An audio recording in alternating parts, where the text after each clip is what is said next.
Setelah melakukan kunjungan ke sejumlah pabrik tekstil di Kabupaten Karanganyar, calon Gubernur Jawa Tengah, Andika Perkasa, melanjutkan ke Sragen.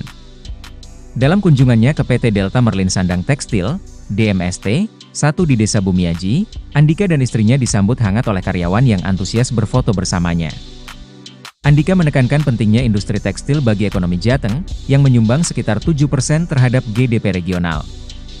Ia mengungkapkan keprihatinannya terhadap dampak negatif dari masuknya barang tekstil ilegal, yang membuat banyak karyawan terkena pemutusan hubungan kerja, PHK. Ia merujuk pada data Dinas Tenaga Kerja dan Transmigrasi Jateng yang mencatat 8.231 kasus PHK selama Januari hingga Agustus 2024, dengan Boyolali menjadi yang tertinggi. Dalam upayanya untuk mengatasi masalah ini, Andika mengusulkan 3 langkah, menciptakan lapangan kerja baru, menarik investasi, dan menyediakan pendidikan serta layanan kesehatan gratis. Ia berharap melalui langkah-langkah tersebut, angka kemiskinan yang masih di atas rata-rata nasional bisa ditekan dan ekonomi masyarakat dapat pulih. Sekretaris DPC PDIP Sragen, Suparno, menjelaskan bahwa kedatangan Andika Perkasa ke Sragen bertujuan untuk menunjukkan komitmennya sebagai calon gubernur yang memahami kondisi real masyarakat. Suparno menegaskan bahwa Andika tidak hanya berbicara teori, tetapi benar-benar berusaha mengidentifikasi masalah yang dihadapi masyarakat, seperti kemiskinan dan pengangguran. Andika melihat langsung proses produksi benang di PT DMST 1 di Desa Bumiaji, dan Suparno menambahkan bahwa pemimpin yang baik harus mampu memahami dan mengatasi masalah yang ada. Menurutnya, kehadiran Andika di lapangan menunjukkan keseriusannya untuk mencari solusi nyata bagi permasalahan yang ada di Sragen dan Jateng secara umum. Mengurangi kos-kos yang tidak perlu, sehingga mereka punya semangat untuk melakukan investasi, karena ujung-ujungnya mereka ini kan misalnya melakukan suatu produksi, mereka harus bersaing harganya. Nah, dengan kos yang biasanya tidak terduga kemudian akhirnya menambah kos itu tidak menguntungkan. Itu adalah salah satu. Terus dalam hal tadi misalnya pendidikan, ya kita bantulah sehingga pengeluaran mereka rumah tangga itu agak berkurang dengan adanya misalnya sekolah gratis bagi anak-anaknya sampai dengan misalnya tingkat SMA atau SMA. Juga dengan kesehatan, yang berbagai macam program yang sifatnya meringankan. Pak Andika tadi sempat menerima aspirasi dari karyawan sini, Pak? Ada.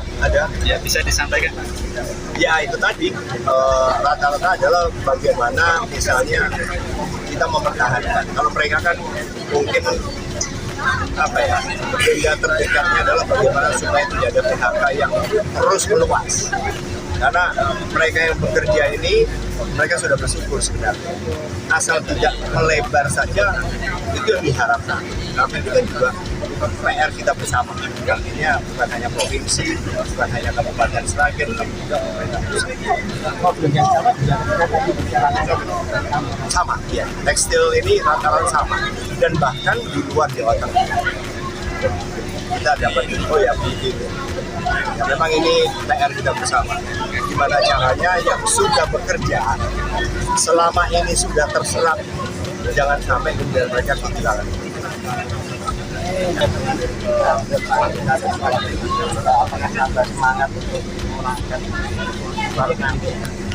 Yang jelas kami tidak dengan menang, saya yakin.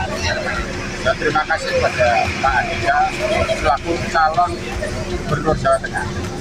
Beliau datang ke sini itu tidak hanya teori, melihat secara real di lapangan. Beliau datang ke Sragen itu belanja masalah apa yang ada di Sragen ini, dikantongi beliau. Oh, kemiskinan, oh pengangguran dan sebagainya. Termasuk karyawan itu nasibnya seperti apa? Belum mengandung. Itulah namanya calon pimpinan itu harus tahu masalahnya apa yang terjadi. Itu yang terpenting. Baru bisa menuntaskan. Tidak hanya teori, ya bla bla bla bla bla praktek yang kenapa? Tidak ngantongi masalah. Permasalahannya nggak tahu. Ya. Inilah calon pemimpin yang harus tepat kita pilih. Oke? Ya. Ayo mana? Udah masuk. Ayo, sini. Oh ya. Ayo, kiri kanan, ayo. Ayo.